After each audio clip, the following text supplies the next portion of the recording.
you, Jesus. Thank you, Jesus. Thank you, Jesus. We have come to a powerful moment of fellowship. Nous sommes venus à un moment puissant de communion. Nous voulons partager dans l'esprit le fardeau qui nous anime. Le fardeau qui nous anime. Rien ne doit nous enlever de ce qui nous anime comme fardeau en Christ. Rien ne doit nous emporter au loin.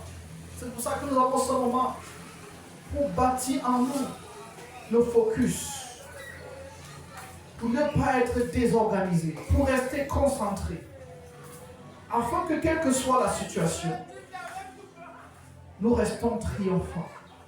Parce que c'est ça notre position en Christ. Nous avons une position constante de triomphe. Nous avons une position constante de triomphe. Au nom de Jésus. Amen. Est-ce qu'on peut lire un passage biblique?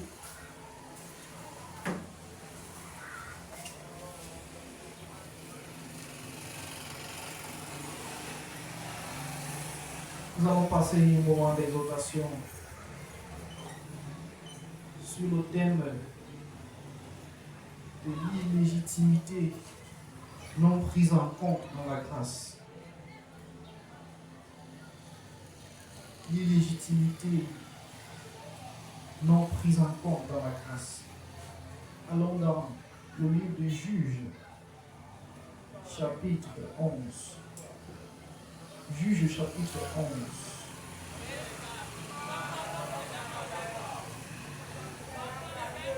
Judges chapter 11.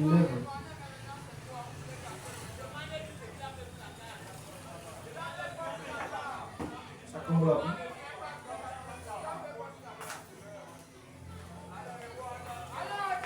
Juges chapitre 11.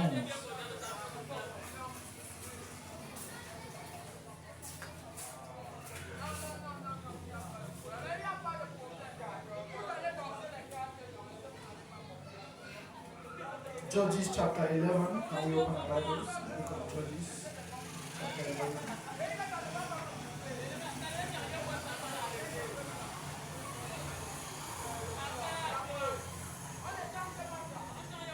Nous avons ici l'histoire d'un homme qui s'appelle Jephthé. La Bible dit Jephthé, originaire de Galade, était un vaillant guerrier. Il était le fils d'une prostituée d'un homme appelé Galade. Lorsque la femme légitime de cet homme lui eut aussi donné des fils et que ceux-ci furent devenus adultes, ils chassèrent Jephthé du foyer en lui disant: tu n'auras pas d'héritage chez notre père, car tu es le fils d'une autre femme. Alléluia. J'ai vu cette expression aujourd'hui dans la Bible et l'Esprit m'a attiré avec ce nom de Jephthé. Quand je priais, j'ai voulu comprendre qui est Jephthé. Et je me suis rendu compte que dans la Bible, il y avait deux histoires comme la sienne qui le ressemblent. Peut-être qu'il y en a plus, mais ce qui a fait que j'en reçois avec trois, Jephthé et les deux autres. Vous savez, Dieu avait une destinée de grâce pour ces trois hommes. Oui, c'était trois hommes. Vous savez, la grâce ne tient pas compte de notre caractère ni de nos origines. C'est quoi la grâce? On va toujours redéfinir ce terme. On le définit parfois comme la faveur imméritée de Dieu. Mais j'aimerais ajouter une autre définition. La grâce, c'est l'action de Dieu envers nous sans prise en considération de tout ce qui nous concerne. La grâce, c'est l'action de Dieu envers nous sans la prise en considération de tout ce qui nous concerne, que ce soit de manière extérieure ou intérieure. C'est-à-dire, ce que tu as fait, ce qu'on a fait sur toi, ce qui s'est fait à propos de toi, ce par quoi ta vie est passée. Et quand j'étudie la grâce de Dieu dans la vie, bien aimée, je suis toujours ébahi par la façon dont cette grâce fonctionne. Parce qu'elle reste authentique. Et suit cette définition que je vais donner. Chaque fois que la grâce de Dieu opère, elle ne considère pas qui tu es. Elle ne considère pas ce que tu as fait. Elle ne considère pas d'où tu viens. D'ailleurs, l'apogée de cette grâce se voit à la croix. C'est là même le centre névralgique de la manifestation de la grâce de Dieu envers les hommes. Ce que Dieu fait en Christ pour nous, sans que nous le l'ayons demandé, sans que nous l'ayons supplié, sans que nous l'ayons fait quoi que ce soit. Et un plan qui est en marche même avant que nous n'ayons existé. C'est-à-dire la grâce de Dieu nous précède, bien-aimés. N'oublie jamais ça. Ce que Dieu fait pour toi ne prend pas en considération ce que tu fais pour lui. Parce que ce qu'il fait pour toi te précède ton existence. Si ce que Dieu fait pour toi précède ton existence, comment prendrais-tu en considération tes origines, tes actions, ta société, ton moule? Et l'un des critères que je touche aujourd'hui, c'est le critère de l'illégitimité.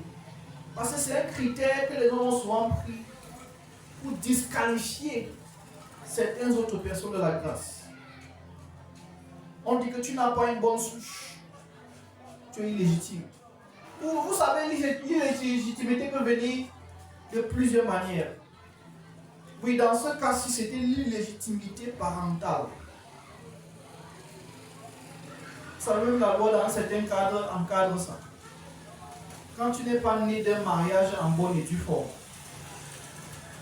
tu n'as pas le même droit qu'un fils qui est né d'un mariage en bonne et due forme. Donc, nous avons le Jephthé qui naît d'une relation soit adultérienne, soit d'immoralité. Bon, il est né au mariage. Et la Bible me dit, verset 2, que lorsque la femme légitime de cet homme lui eut donné des fils, et que ceux-ci furent devenus adultes, il chassait Jephthé du foyer en disant, tu n'auras pas d'héritage chez notre père, car tu es le fils d'une autre femme. Ça veut dire que quoi? Deux choses. Une chose que je retiens dans ces versets déjà, c'est que quoi? Jephthé est né peut-être bien avant ses frères. Et le père de Jephthé cherchait un enfant. Il n'avait pas eu d'enfant avec sa femme légitime. Il est donc allé dehors. Il a eu Jephthé dehors.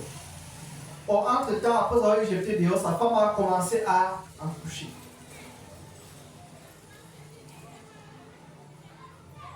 Peut-être que c'est ton moule qui te rend illégitime. Mais je me dis que le moule de ta venue sur terre qui te rend illégitime n'est pas assez fort pour te disqualifier devant Dieu. Par rapport à ce qu'il a prédéfini pour toi dans son amour. Il y a toujours un moule de grâce qui dépasse le moule sociétal, le moule des entrailles dans lequel tu es né. Dieu disait à Jérémie qu'avant que tu ne fusses formé dans les entrailles de ta mère, je t'avais connu, je t'avais choisi pour être prophète. Alléluia. Il y a un autre homme dont on va parler de son histoire tout à l'heure, que 8 ans avant sa naissance, Dieu avait déjà programmé ce qui serait. C'est-à-dire avant qu'on ne le conçoive. Et ça donne une véracité au propos de Jérémie chapitre 1. Qu'avant que tu ne sois conçu. Pourquoi on lit beaucoup ce verset, ces chapitres de Jérémie, mais on n'arrive pas à intérioriser la vérité qu'il reflète.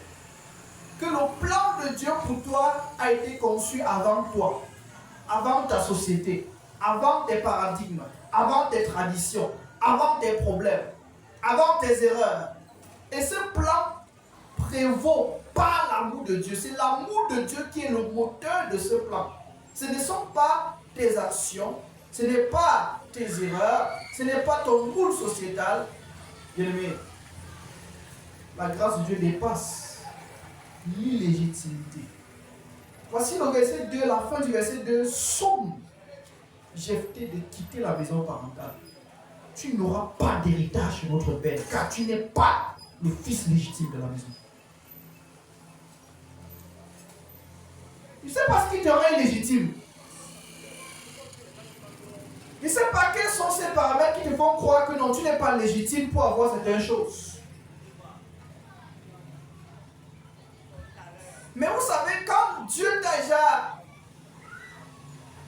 dans sa grâce pour occuper certaines positions, quels que soient les critères d'illégitimité qui te disqualifient à cette position, par les miracles, comme Dieu sait bien les faire, par les miracles de Dieu, tu vas atterrir là-bas. La Bible dit, verset 3, Jephthé s'enfuit loin de ses frères, il se fixa dans la région de Tob. Bientôt, toute une bande d'aventuriers se regroupa autour de lui pour entreprendre des raids avec lui. C'est à cette période que les Ammonites firent la guerre à Israël. Le verset 3 est démonstrateur de quelque chose, que la destinée d'un homme ne se perd pas. Le deuxième endroit dont on va parler sera David, parce que David a eu le même problème. Mais je coupe son histoire au milieu. Pourquoi? Parce que David, quand il se cache à la cave à Adullam, la Bible dit que quoi? Des hommes endettés, dépressifs et dépassés par la vie se sont rassemblés autour de lui. Il y avait une étoile qui brillait. Or, le moment où ces hommes se rassemblent autour de David, c'était le moment le plus dépressif de sa vie. Amen. C'était le moment, l'un des points les plus dépressifs de sa vie. On a pourtant lu les passages bibliques. Pourquoi? Parce qu'il sortait d'une région philistine. En fuyant Saül qui voulait le tuer, il est allé dans une région philistine se cacher. Et dans la région philistine là, les fils du roi ont reconnu. Oui, les fils et les serviteurs du roi ont reconnu David. On dit, mais ce n'est pas le monsieur qui avait tué Goliath et qui a fait tomber nos armées. Qui fait quoi au milieu de nous? Ils sont allés reporter David au roi. David s'est rendu compte que là où il est venu se cacher en fuyant Saül là, c'est là où il va même trouver la mort. C'est là qu'au plus comble de sa dépression, il a fait quelque chose qu'aucun homme dans la vie n'a fait. Il a faim d'être fou. Ça c'était son moment le plus dépressif. Il a faim d'être. Pourquoi qu'on l'arrête? Il a faim d'être fou. Il a commencé à verser la salive sur lui, à marcher comme un fou dans les rues de la cité. C'est là que le roi David dit à ses fils que vous m'amenez un fou comment? Vous dites que c'est lui le David qui a été vaincu. Ça ne peut pas être le David qui a tué Goliath. Pardon, j'étais là au David, c'est un fou. C'est comme ça que David s'échappe. Donc à moins de mourir entre les mains de Saül, il allait se cacher là où il devait mourir, entre les mains d'un grand ennemi. Quand il s'échappe, il va dans la cave Adullam.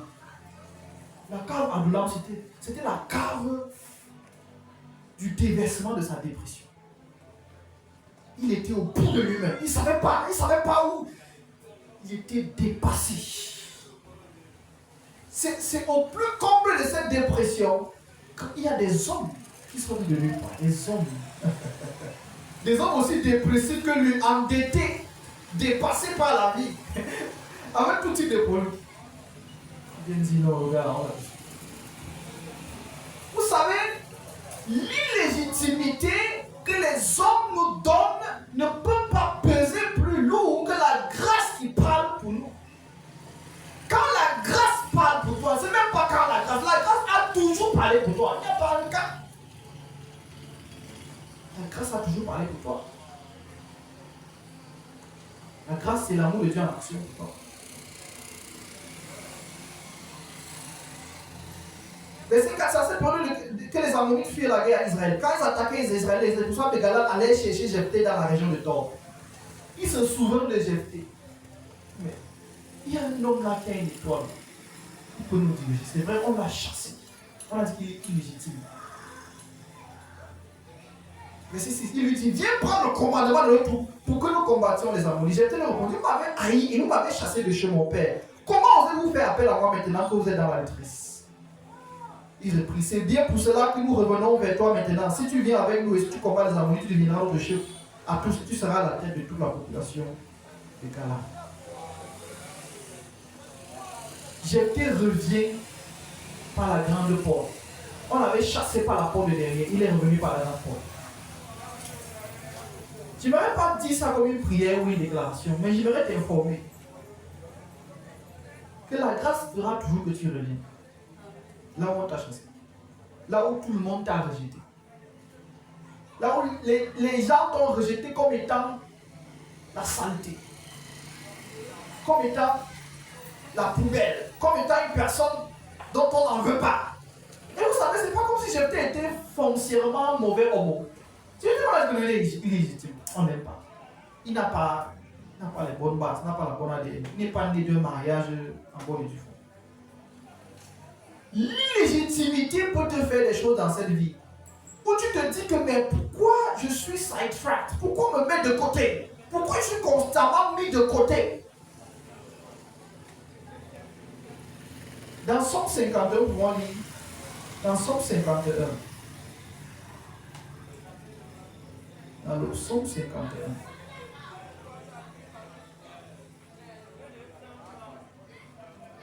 verset 7.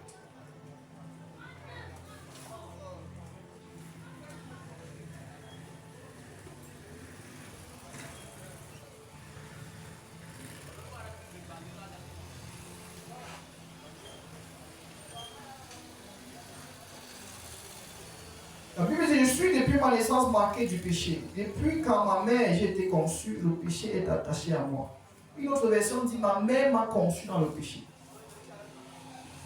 C'est au plus, ça c'est le verset de repentance de David, de confession de David, après ses manigances avec cette femme, pardon, Bathsheba, merci, cette femme qu'on appelait Bathsheba. Et après quoi, David a tué le mari au fond de guerre et tout et tout.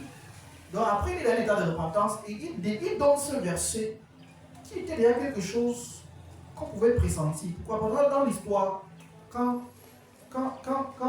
le prophète Samuel arrive chez Isaïe, son père, pour choisir un roi, le père a mis 7 fils. Il avait 7 fils. Mais il n'a mis pas David. Et David n'était pas à la maison le jour.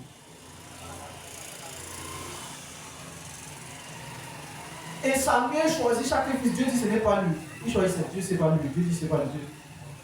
Son père a mis 7 fils en faisant croire à Samuel que c'est tous mes fils. Puisque l'ordre était clair. L'ordre était clair. Samuel a dit à Isaïe, rassemble tous tes fils, rassemble toute ta maison. On ne peut pas dire non, rassemble toute ta maison, il oublie un fils. Ça veut dire qu'il a pris en compte ce critère d'illégitimité. David n'était pas conçu dans un mariage en bonne et due forme. Il était un enfant de dehors. Et cette position de fils illégitime l'a hanté pendant une bonne partie de sa vie. Bien aimé, quelle que soit l'illégitimité que les autres te donnent, tu ne dois pas te laisser repérer par ça. Parce que ce qui doit beaucoup plus parler sur toi, c'est la grâce de Dieu. Même si tu ne vois pas la grâce de Dieu visiblement sur ta vie, sache que cette grâce t'a précédé et a précédé les critères d'illégitimité qu'on te donne. Il est temps de combattre contre la pensée d'illégitimité en embrassant pleinement la pensée de la grâce. Parce que c'est la pensée de la grâce qui te libère de ce critère d'illégitimité. Dans des moments de déposition, tu dis, c'est vrai, non, je suis moi né dans un village, qu'est-ce qu'un enfant qui est né dans un village au fin fond de tel endroit peut bien faire? Oh, qu'est-ce qu'un enfant qui a grandi dans tel type de maison peut bien faire? Oh, qu'est-ce qu'un chrétien qui a grandi dans tel type d'église peut bien faire? Oh, qu'est-ce qu'une personne qui n'a pas tel nombre de moyens peut bien faire? Parfois, tu construis toi-même ton illégitimité. Les hommes t'ont donné les cailloux et tu as fini par t'auto-détruire avec. Vous savez, dans Israël, il y avait des trucs pour lesquels on lapidait les gens. C'est les autres qui jetaient les cailloux pour lapider. Ce n'est pas la personne qui se jetait les cailloux. Mais tu commences à te lapider. Donc, quand tu prends les cailloux que les gens te jettent pour te cogner. Oui, c'est vrai que je suis comme ça. Hein. Devant Dieu, tu n'es pas comme ça. Apprends à te définir tel que Dieu te voit. Je me souviens d'une série d'enseignements qu'on a fait il y a 2 ans sur Vois le Dieu qui me voit. Et cet enseignement, c'était sur l'histoire de la mère d'Ismaël. Ismaël, c'est la 3e personne dont je voulais parler ce soir. Il y a Jephthé, il y a David, il y a Ismaël, qui sont tous les fils illégitimes dans la vie. Quand la mère Ismaël est en train de déambuler, de marcher dans le désert, parce que sa marraine l'a chassé, l'ange de Dieu l'approche, il lui parle. Au bout de la conversation, elle a dit, j'ai vu le Dieu qui me voit. Et elle a vu en ce Dieu une image d'elle-même qu'elle ne connaissait pas. Because the graciousness with which God spoke to her astonished her. She thought, since I am condemned, since my mother condemned me, since I am condemned, and maybe I am at least in some part 40, it means that I am nothing. It means that I should die. It means that. But God approached her, spoke graciously, released words of blessing, and informed her that this pregnancy you are carrying is a son. She did not know. The angel gave her the sex of the child, gave her the name of the child, gave her the destiny of the child.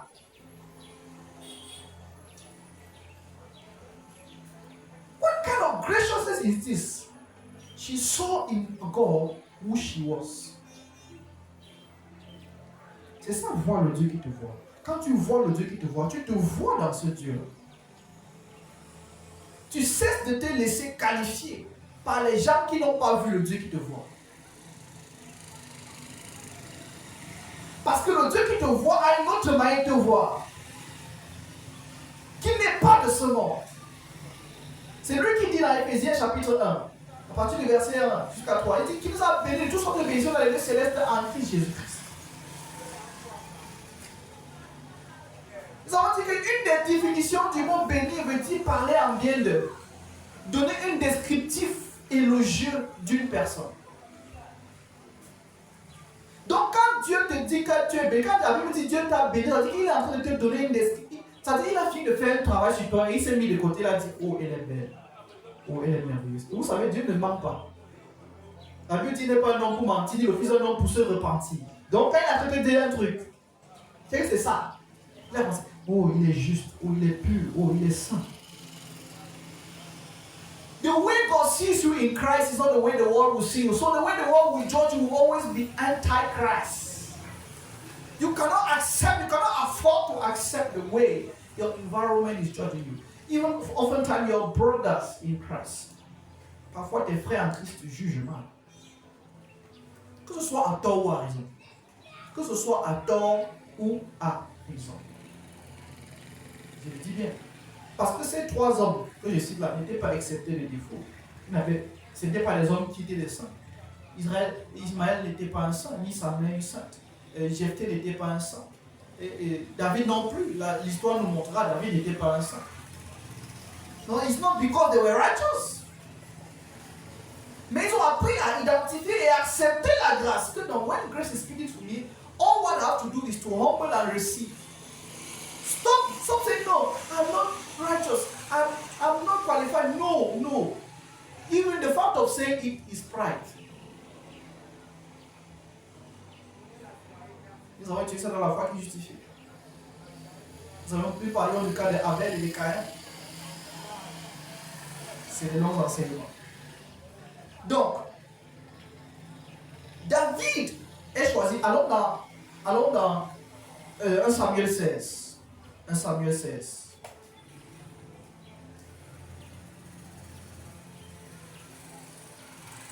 First Samuel.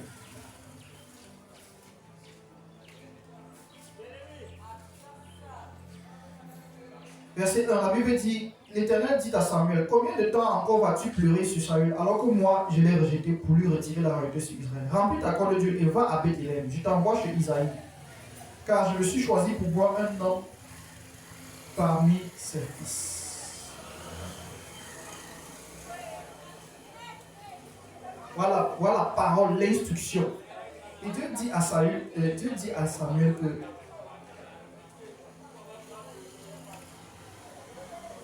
pars.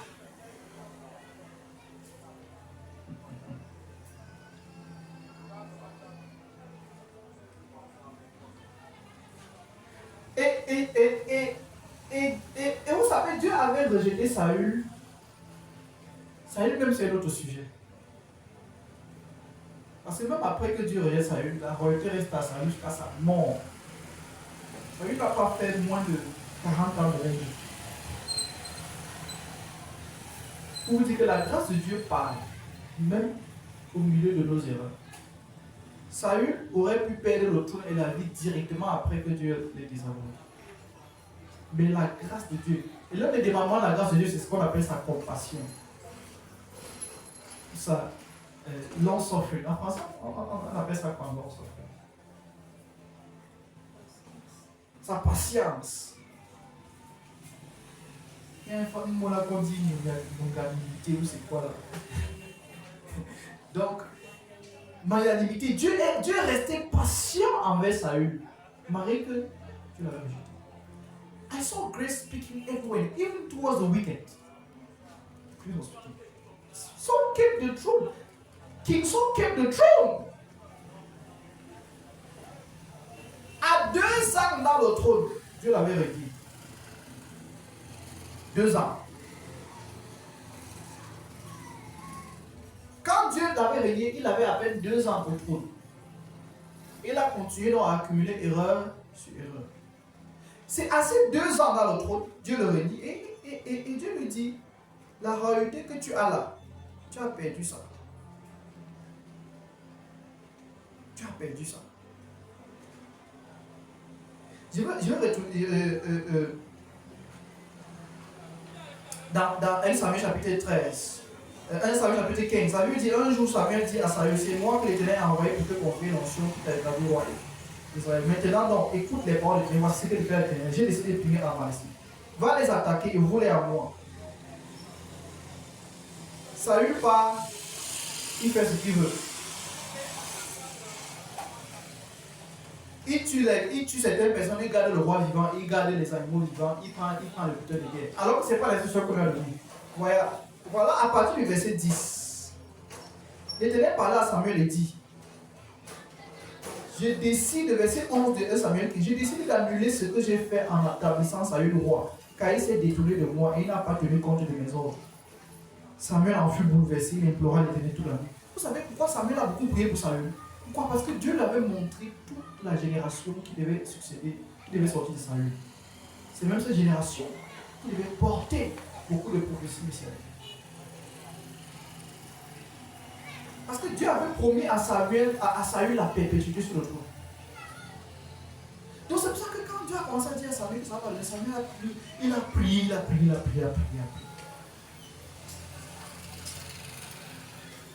Donc, quand Saül part faire ses erreurs, ses manigances au champ de bataille là, avant même que Samuel parte se rendre compte, Dieu lui avait parlé. Ouais, verset 11, Dieu lui parle. Avant qu'il parte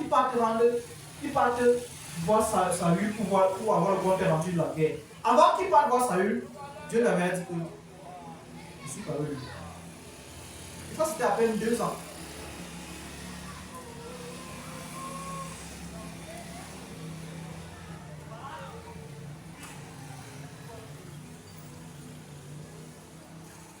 Samuel dit alors, verset 22, les holocaustes et les sacrifices font-ils autant plaisir à l'Éternel que l'obéissance à ses ordres? Non, car l'obéissance est préférable au sacrifice. La soumission vaut mieux que la graisse des bénis. Car l'insoumission aussi coupable que le péché d'imagination.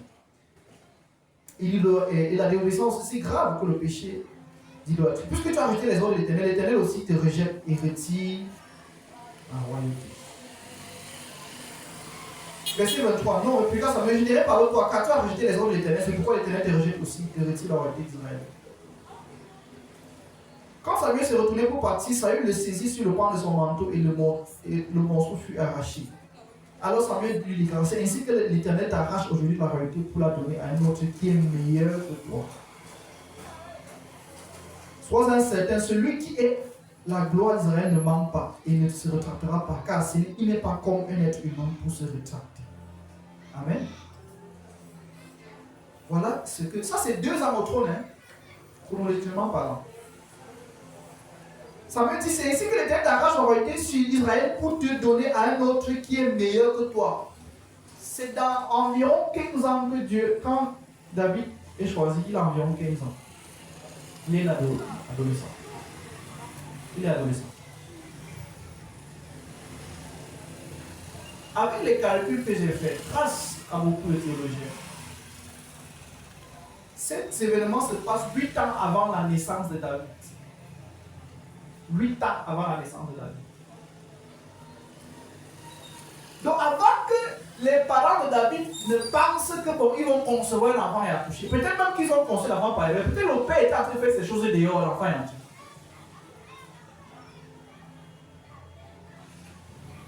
Mais Dieu avait un plan sur David dont il avait à parler 8 ans à l'avance. So the moment someone is declaring this thing, David is not yet born. David n'était pas né. Tu comprends la puissance et la force de la grâce? Comment vas-tu aujourd'hui te mettre sur tes péchés, mes erreurs sont montées, ça ne me permet pas là. My God. Chaque fois que tu décides que je reviens à la grâce de Dieu, même si c'est avec des mauvaises intentions, Dieu t'embrasse. Amen. Pourquoi je dis mauvaises intentions? Ou des intentions pas nous. Vous savez, quand le fils prodigue est revenu dans la maison de son père, il ne revenait pas à temps repentir.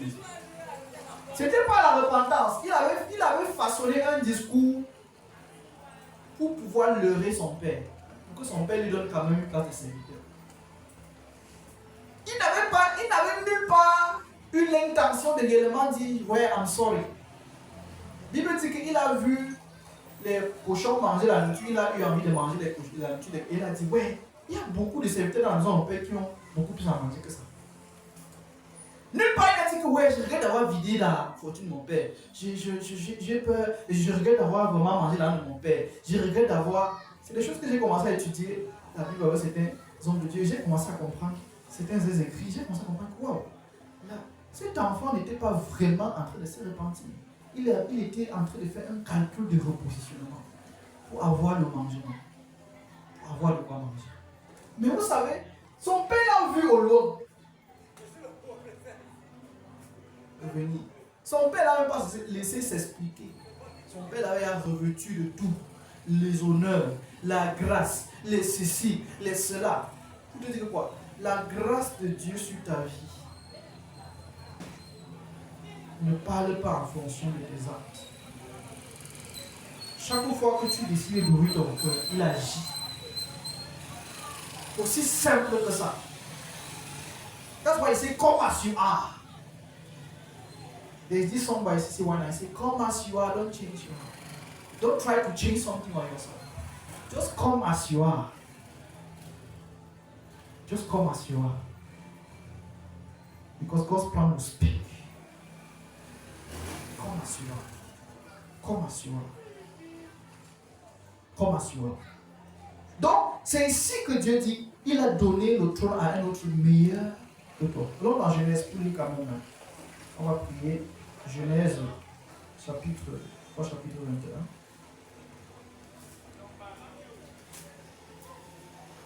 Verset 8.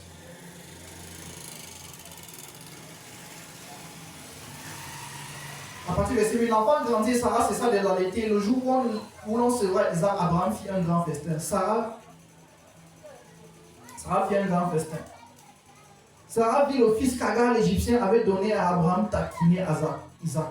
Vous savez, dans cette version, on a l'impression que Ismaël se moquait d'Isaac. Non, la version grecque dit Ismaël taquinait Isaac. Déjà, tu taquines l'enfant pour le faire toujours. Dès que Sarah voit ça, elle dit les enfants, c'est peu de lui, ami, mon fils. Et quand ensemble dans la maison aussi, oh, je ne veux pas.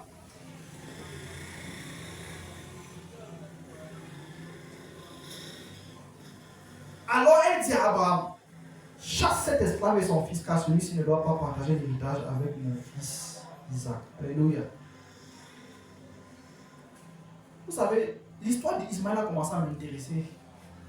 Même si c'est l'histoire d'Isaac qui parle beaucoup plus dans la lignée messianique. L'histoire d'Ismaël, en tant que naître humain, a commencé à m'intéresser.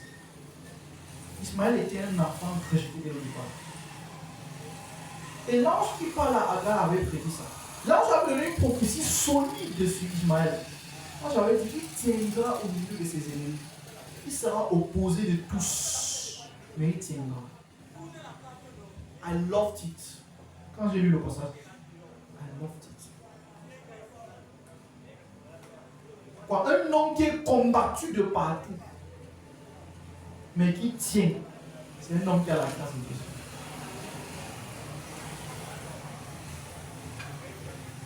Effectivement, tout le monde a haï Ismaël. Personne ne voulait de lui.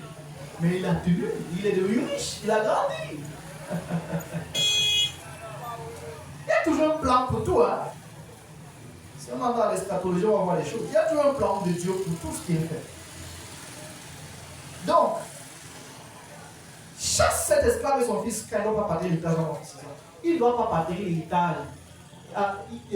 Sarah ne connaissait même pas l'héritage dont il s'agit. S'il savait que l'héritage que Dieu a promis à Abraham et à Isaac, c'est le Messie, elle devait se calmer. Parce que le Messie là devait être partagé à tout le monde, inclus Ismaël. Parce qu'aujourd'hui, les descendants d'Ismaël sont en train de recevoir le Messie. Ils naissent de nouveau chaque jour.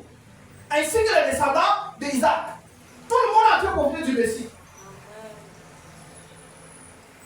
Donc l'illégitimité que la tête te donne ne peut pas te disqualifier dans la grâce.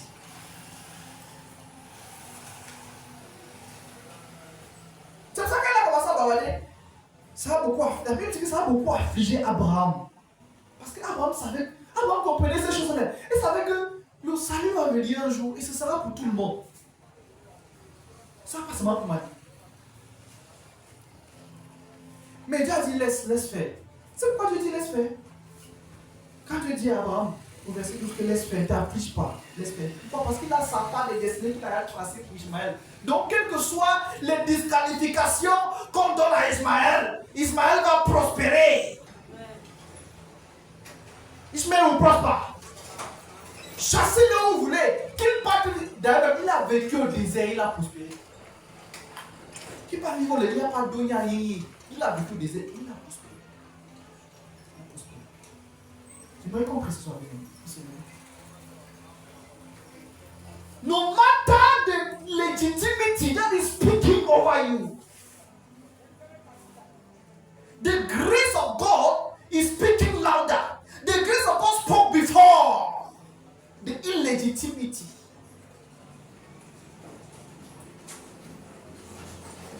La grâce de Dieu a parlé avant l'illégitimité de Jephthé. Jephthé a souffert. On ne lui dit pas tout son histoire, mais Jephthé a souffert. Jephthé a souffert. Et c'est cette souffrance émotionnelle qui nous crible souvent. Vous savez, qu'est-ce qui nous guérit de cette souffrance émotionnelle que l'illégitimité nous donne? C'est la grâce de Dieu. Embrasse la grâce de Dieu à temps et à contre-temps. Tu vas prier ce soir, Seigneur, aide-moi à voir ta grâce malgré l'illégitimité qui est mise sur moi. On dit que tu n'es pas légitime pour prêcher ce message. Tu n'es pas légitime pour dire des choses. Tu n'es pas légitime pour parler ici. Tu n'es pas légitime pour avoir un mot ici. Tu n'es pas légitime partout. Ça ne se dit pas ouvertement, mais tu sens ça dans l'air. Tu sens ça dans l'air. Que c'est comme si tu es sidetracked. On t'a mis de côté. On te met de côté. On te met même parmi tes frères et sœurs en Christ. On te met de côté. On te dit que tu ne peux pas, tu ne dois pas, tu ne suis pas, tu ne. Let your being embrace the grace that kills illegitimacy. Maneta Barua Kassiada. Si tu n'embrasses pas assez tôt et froidement la grâce de Dieu, tu vas souffrir des conséquences émotionnelles et même après ton élévation, tu vas souffrir. C'est parce que tous ces hommes n'ont pas là, mais souffrir. Pourquoi? Parce que ça te cause une frustration émotionnelle. Pourquoi ils m'ont fait ça? Pourquoi ça doit m'arriver? Pourquoi ça doit être mon cas? Kimane da barua ki sabadia. Lemane da kaswa rebani la kosiada. Remano katura badida. Bien-aimé, est-ce que tu ne sais pas que Dieu peut... La Bible dit que dans l'éternité, nous allons pleurer parce que nous allons voir les choses qu'on devait faire qu'on n'a pas fait. Je prie que ce ne soit pas mon cas, je ne vais pas pleurer à l'éternité. Mais la Bible dit que Jésus-Christ lui-même va effacer nos larmes. C'est-à-dire que les larmes vont couler sans cesse. Ils sont incapables d'effacer. Mais Jésus-Christ va effacer tous les larmes. Il dit pour nous qui serons au ciel, il va effacer tous les larmes. Sois sûr d'une chose, bien aimé. Dieu peut effacer tes larmes en une fraction de seconde. Dieu, c'est la guérison de l'âme, du corps.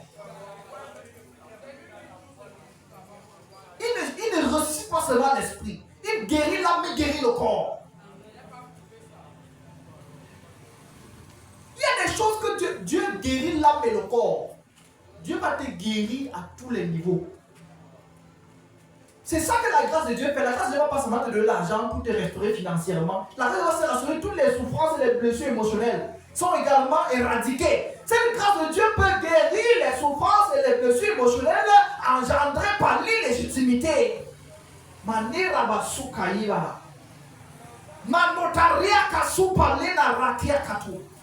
Tebare manotakasi balia. Quels que soient les rejets dont tu as fait face, quels que soient les rejets dont tu fais face, bien-aimé, je te conseille ce soir, je t'attire, embrasse la grâce, embrasse-la fortement, embrasse-la fortement, embrasse-la fortement. Vous savez, quand David disait, je sais ta parole contre moi afin de ne pas pécher contre toi, c'était afin de ne pas souffrir émotionnellement d'abord. Parce que quand tu souffres émotionnellement, tu commences à faire les erreurs. Il dit, j'embrasse ta grâce, parce que je vois que cette grâce m'a donné un trône que je ne méritais pas. Selon les exigences humaines. En tant que fils illégitime, même dans la maison de mon père, je ne méritais pas de m'asseoir. Quand Samuel arrive, on a appelé les 7 fils, on a oublié le 8e. Mane Baria Badosi Kayaba. Mano Rabaka. Je vais te dire ce soir, partout où on t'a oublié, Dieu va te rappeler. C'est Dieu lui qui va te rappeler, te réintroduire. Don't mind about all the rejection, all the forgetting. They are forgetting, but God is not forgetting. My God. God is not forgetting. Don't fall in the trap of emotional dismay. God is not forgetting. God is not forgetting. That plan is fresh in his eyes from the beginning. Manira badura sikayabada. Rosipala rekatuta. Rabada sikayabada. Rosikayababa. The Ishmaël a jeté. Arrivant à David, nous voyons des hommes que la société, que la maison avait rejetés. À beaucoup de niveaux, mais qui ont tenu. My God. Malera basika yabado rapado. Maneta repado sikayaba. Mena doraka sipalo rakata. Yebalo da rapado rakasisa.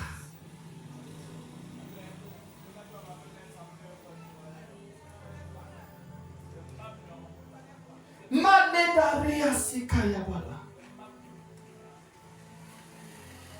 Manita rasikato sapada. Palera patora sikata. Matera susokota. Rapadoro susokoyo. On t'a rejeté, mais Dieu ne t'a pas rejeté. My God. Shebade rabato susokoya. Meda rasikayabala. Debalo sukayabala. Rakasi kaya barosi maneda barosu kaya ekasu badaria.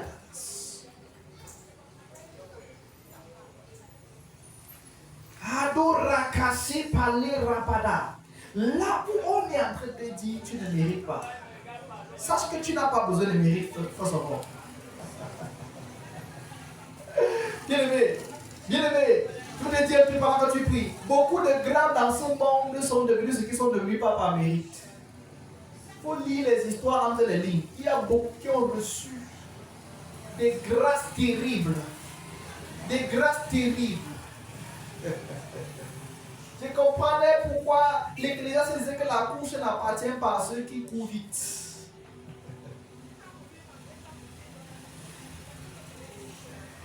Il a bataille au plus fort.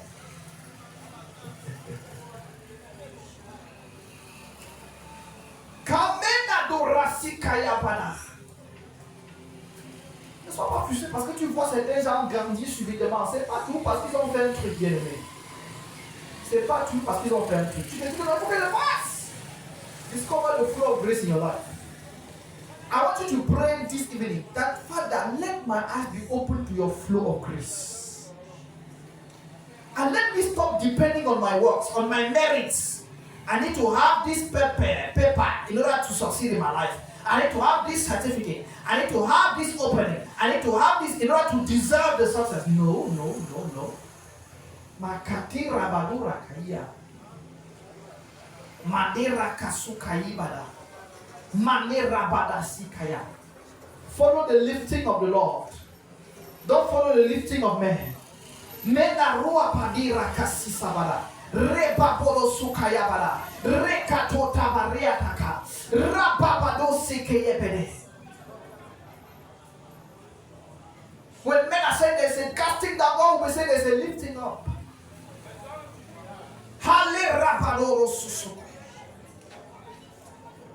Deciding you to embrace His knowledge of you in Him. To embrace the knowledge of God concerning you, not the knowledge of men concerning you. The knowledge of tradition concerning you. You might know much about tradition, but they never let it define you. You know what that tradition says. You are what God said in Christ. And God said you are wonderful in Christ. God said you are pure. God said you are justified. God said you are righteous. God said you are glorified. God said you are forgiven. God said you are risen. God said you have immortality.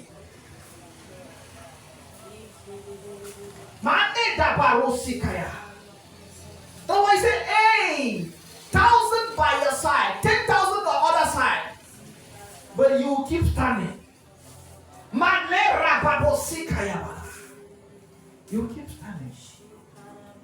I discover your flow of grace. My eyes are opening to your flow of grace on the destiny you have put in. I turn my face away from the illegitimacy that the world is brandishing every time at me. Maleda baruakata, lema nota pariaka sikata, rosupalata para, rapapoto sokoto. I decide to look towards the corner of grace. The activity of your love towards me in my favor concerning me. Lema do rabadi rasikayaba. Paleta parusi kaliraba. Shabadi rabahododo. I decide not to look at myself, but to look at you in me and who I am in you. Madura kesi kayabada. Rebabo sukayabada. Rabada rekesi kayabada. Rosupala rabada. Rabada dabada. Rekato rabada. Zekatata parepede. Rokosi kayabada. Mane rabata rakesisa. Rababala dabala. Zukalata parekato. Rapato rasikata pala. Repapo rakasika.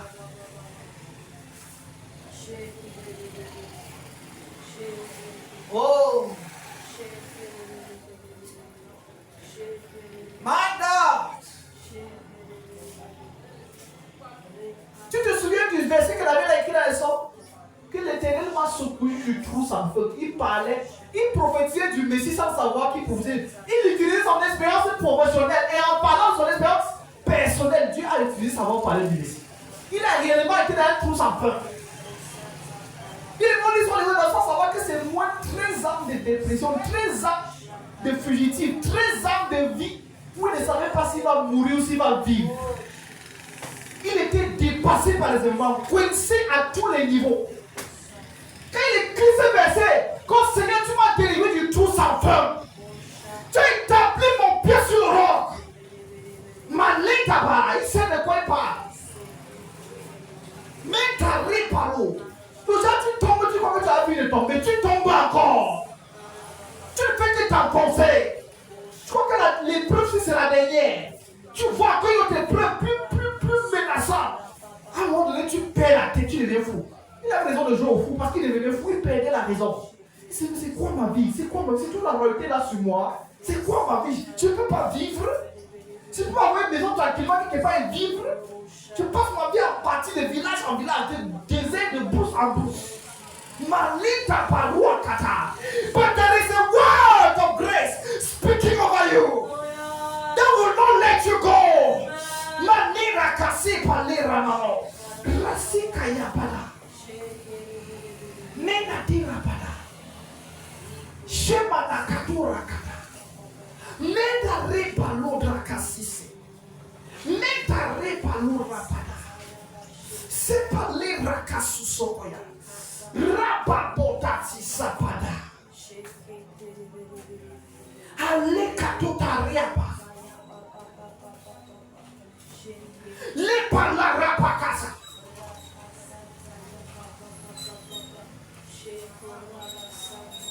Malekatotaparapapakayakata. Nous avons tous été rachetés au prix du sang de Jésus. Nous marchons dès à présent pas dans une vie qui est la nôtre, mais dans une vie qui est là, qui est celle de Jésus-Christ. C'est une vie divine. Et therefore, et ainsi nos vies sont divinifiées par la vie de Jésus-Christ qui vit en nous. Parce que ce n'est plus nous qui vivons, mais c'est Christ. Comme Paul disait au Galates, dans Galates 2:20, c'est Christ qui vit en nous. Makatera Pados. Madenda Pada. Je vis par la foi du Fils, Jésus-Christ, qui vit en moi. Quand les épreuves vont finir de détruire tout ton cœur, tu prends le cœur de Jésus, tu marches avec. Parce que le cœur de Jésus, c'est un cœur qu'on ne peut pas détruire. C'est un cœur qu'on ne peut pas atteindre. C'est un cœur qu'on ne peut pas corrompre. C'est un cœur qui a fini sa perfection. C'est un cœur qui est à jamais parfait. C'est un cœur inatteignable par le mal. Donc quand tu vis par la foi du Fils, quand la Bible dit tu vis par la foi, c'est que c'est le Fils qui est en foi en lui-même étant en toi. Je veux dire que l'auteur aux Hébreux dit quoi? Il est l'auteur et le consommateur là. C'est-à-dire que c'est lui qui décide de croire en moi et c'est lui qui décide d'amener à l'accomplissement ce pourquoi il croit en moi. Quand tu comprends la foi du Fils en toi, tu comprendras que ce n'est pas toi qui fabrique la foi, que c'est Christ lui-même qui fabrique la foi en toi et qui l'applique. Et tu vas prier, bien-aimé, je déclare. Tes yeux s'ouvrent sur la vie de Christ en toi. Le flot de sa grâce en toi. It is not by your works that you will make it. Though you walk every day, it is not by your works that you will make it. You walk but don't count on your works. You walk but don't count on your works. Madeda barosi kayibala. Menado davare padus. Aleda barosu kayibala. Shebada rabado soko. Yegada barasi kaya. Lebada rababada rasisi.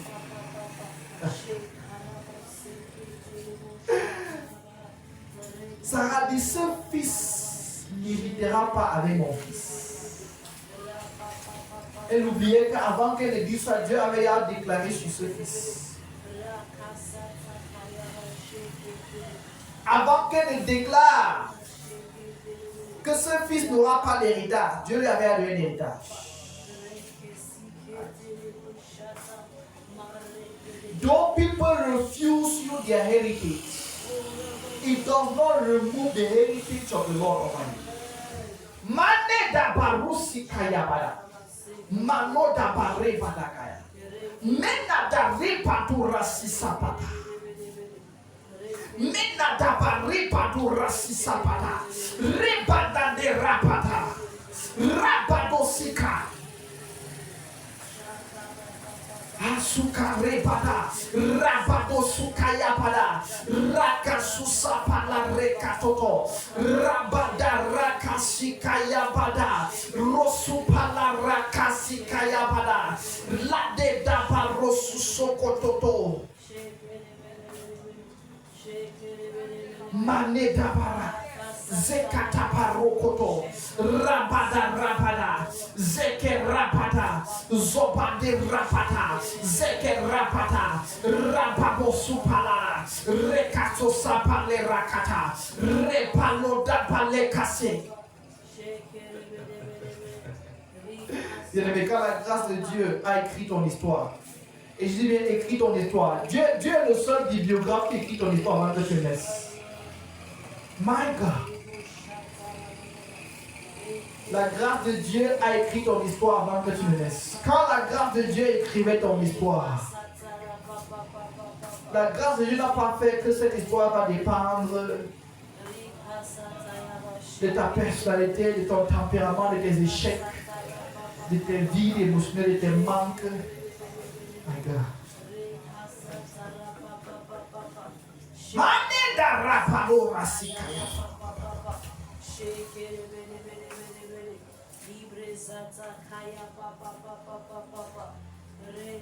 De ton impertinence dans beaucoup de sujets. I love. Kai kasi katoraba.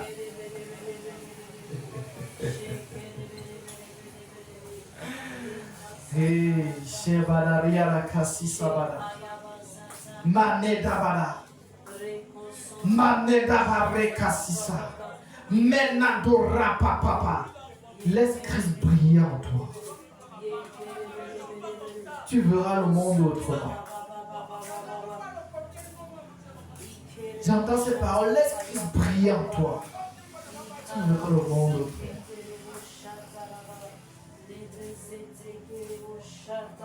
C'est Jésus le soleil levant. C'est lui qui se lève.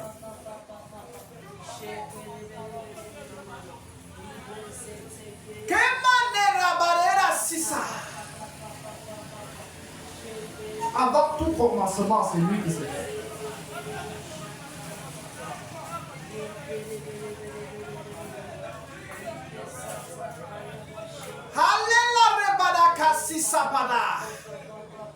Que le monde ne te corrompe pas par ses pensées démoralisantes.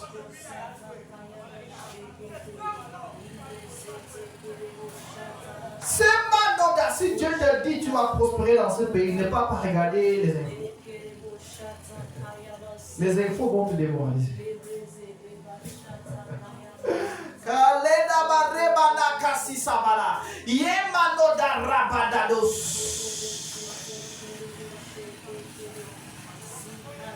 Maneda rebaloda rekasi sapata.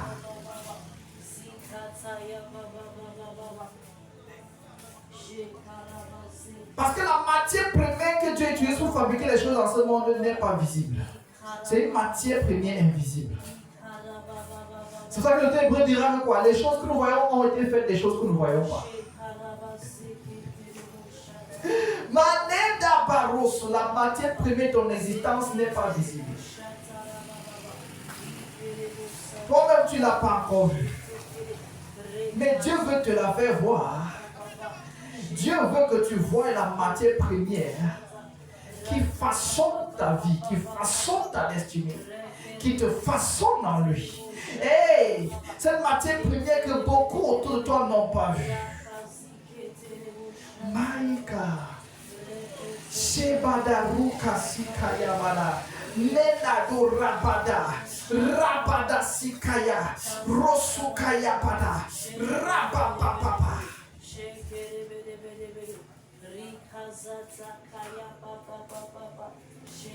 Ton tempérament ne détermine pas qui tu es. Il peut donner une direction à là où tu vas partir, mais il ne détermine pas qui tu es. Tes échecs ne déterminent pas qui tu es. Seul Christ détermine qui tu es. Et il ne dit que les bonnes choses. My God.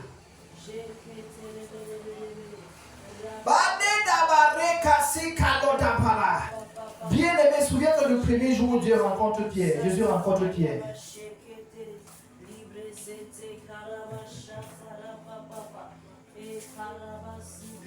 Carlo Dabara, Simon, il s'appelait Simon. Quand Jésus le rencontre, il dit, toi, on t'appellera Pierre. Nena Rabadora Sisa Palo Daba.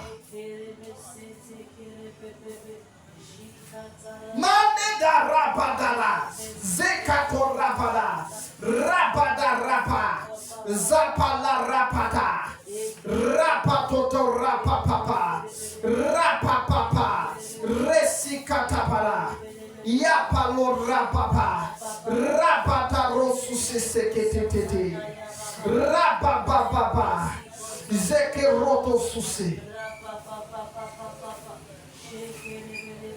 Écoute bien-aimé, dans Jean chapitre 1, je vais lire ce verset. Le verset 40.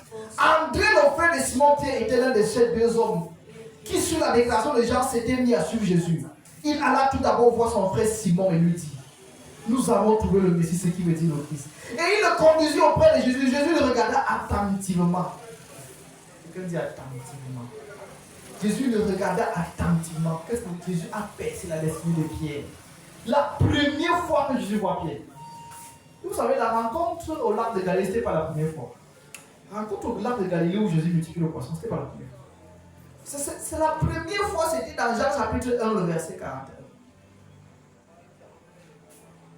La Bible dit Jésus, il est l'un des seuls disciples que la Bible dit Jésus le regardait attentivement. Jesus broke through a mystery in his life, saying, this your life has been something else. It doesn't align to my purpose for you. This your life has been turning upside down. I will give a foundation to your life. Because I have a destiny for you. Il regardait attentivement. Et il lui dit, tu es Simon, fils de Jonas. Et vous savez, Simon, c'est une expression, c'est une parole de connaissance que Jésus donne.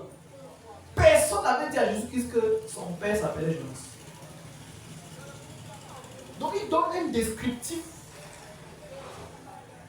J'allais dire un descriptif de ce qui rend Pierre illégitime.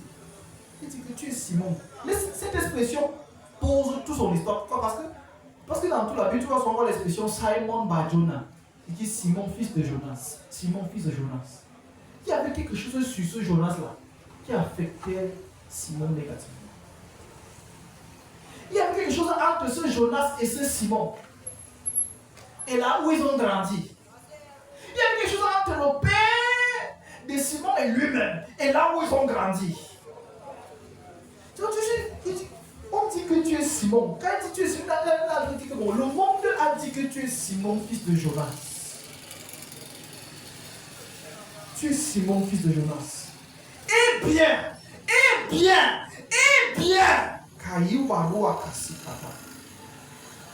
on t'appellera Céphas.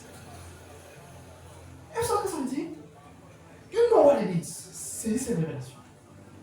On t'appellera Céphas, qui veut dire Pierre. Il n'a pas dit je t'appelle Céphas. Il n'a pas dit je t'appelle Pierre.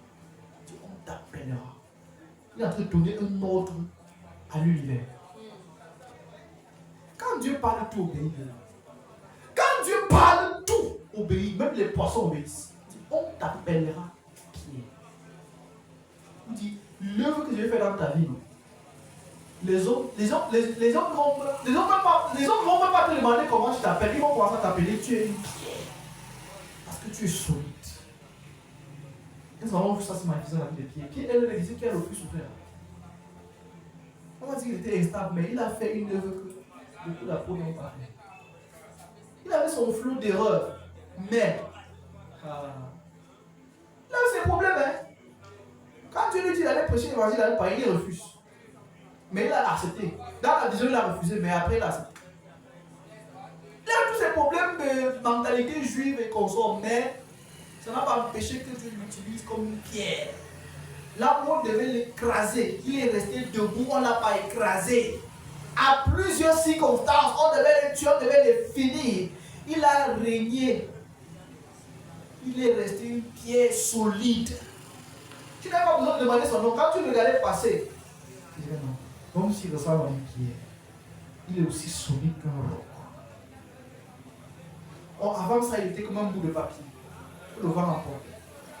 Il avait tellement été habitué à être emporté par le bateau sur la mer que ça avait commencé à ressembler au bateau que la mer secoue. Comme ça là. Quand je regarde, le monde, et c'est mystique. On dit que tu es Simon, fils de Jonas. Bien. God was establishing the truths concerning him. He was restoring a gospel on this man. He was not writing a new destiny. He was bringing back what has always been the truth concerning the reality of him. On t'appellera Pierre.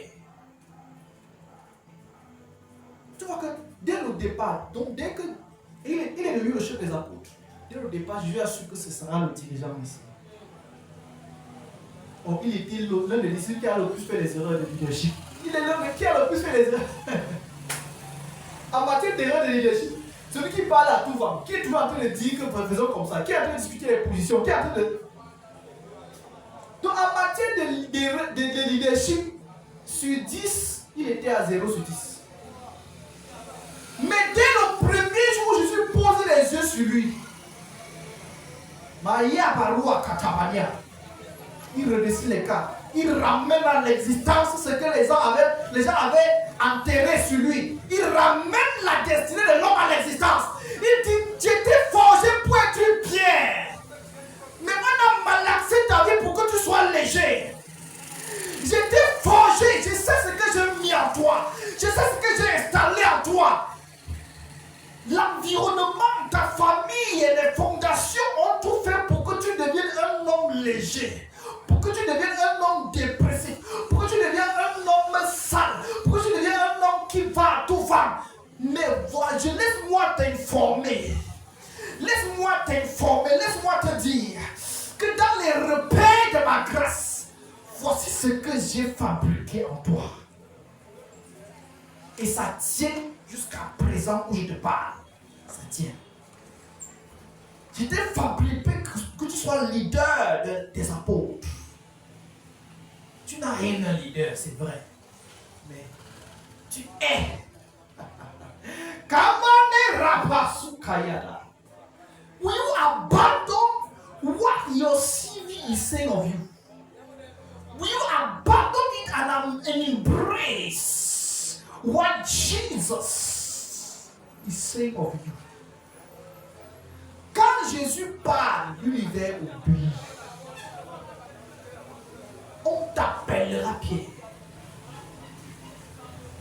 Il n'a pas dit que non, moi je t'appelle. Il dit non, je t'appelle Léa Pierre depuis longtemps. Mais je vais t'informer qu'on va t'appeler Pierre. Quand tu vas assurer que tu as deux prénoms, il va d'abord choisir Pierre. On va dire Simon. Pierre. Stone. S'efface ce qui veut dire Pierre. How does you pray again before we close again this evening? That, Father, no matter what the world has said of me, I choose your word. I choose your word. I choose your word. No matter what my intimate friends said of me, no matter what whosoever, no matter what my family history is saying of me, I choose your word. I choose your word. Quel que soit ce que les gens disent de moi, quel que soit ce que les hommes disent de moi, quel que soit ce que ma famille, ma lignée dit de moi, je choisis ce que toi tu dis de moi. Je choisis ce que toi tu dis de moi.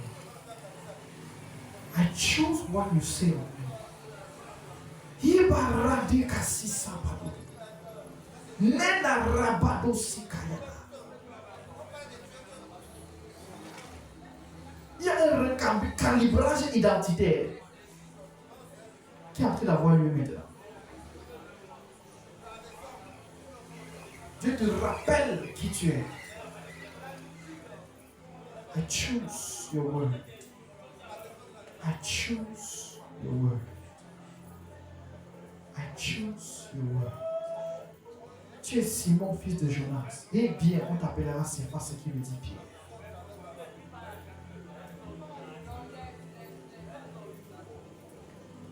Quels sont les mots que Dieu donne en remplacement de ce que le monde t'a donné comme mot? Quelles sont les paroles que Dieu donne en remplacement de ce que le monde t'a donné comme parole? Peut-être que les gens t'ont jugé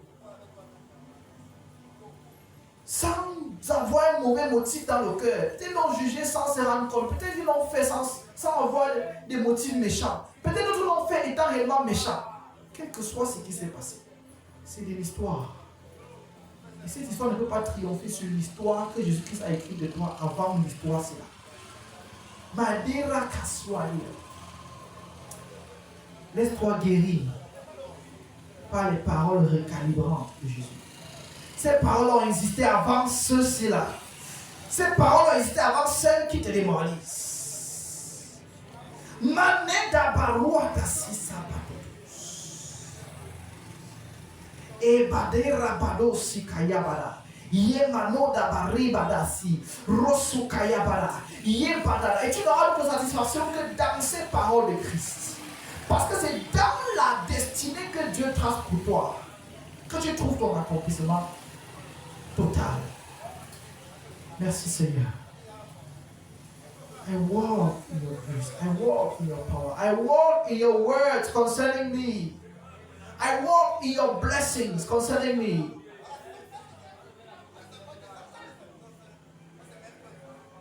Je marche dans ton éloge me concernant. Je marche dans ton éloge me concernant. Je marche dans ton éloge me concernant. Je marche dans ton éloge me concernant. Je marche dans ton éloge me concernant. Je marche dans ton éloge me concernant. Je marche dans ton éloge me concernant. Je marche dans ton éloge me concernant. Je réembrasse ta grâce. Bien-aimé, avant les principes, avant les lois, il y avait la grâce. Kalena manota risikaya bada. Shebalo rabada sikaya. Ebado rasikaya. Lebado rabadia. Rabano sikayibara. Manare badariara. Rosikaibadara. Yebado rapede. Rekasusabada. Yebarosukayabara. Ramana direkete. Rosukayapapa. Rabada rakata.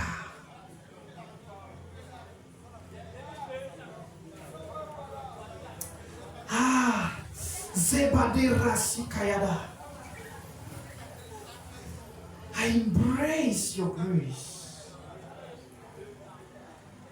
I embrace your grace. Kalenda baru de menesi kaibada. Mena de rakasiba na nodara. Zebala de rabakaswada de. Rabalane simanane rabalaka. Le rakasua.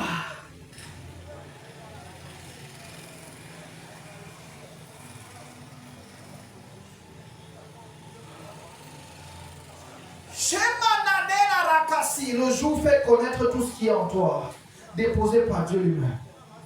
Le jour fait connaître toutes les grâces qui sont en toi, celles même que tu ne connais pas.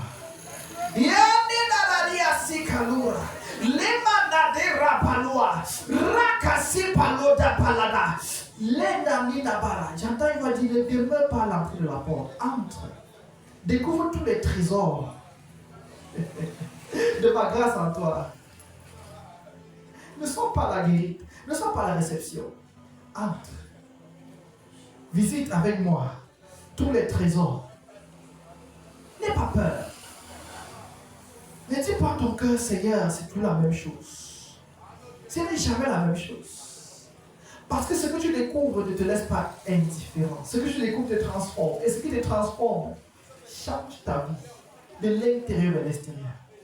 Jésus, je me laisse conduire par toi pour découvrir tous les trésors de ta grâce qui augmentent en moi. I open myself to the discovery. I open myself to the discovery. I open myself to the discovery. Let your name be glorified. Let your name be glorified. Let your name be glorified. Let your name be glorified. Let your name be glorified. Let your name be glorified. Let your name be glorified. Thank you, Jesus. Thank you, Jesus. Thank you, Jesus. Thank you, Jesus. Remercie le Seigneur en ce moment. Remercie le Seigneur. Remercie le Seigneur. Thank you, Jesus. Thank you, Jesus.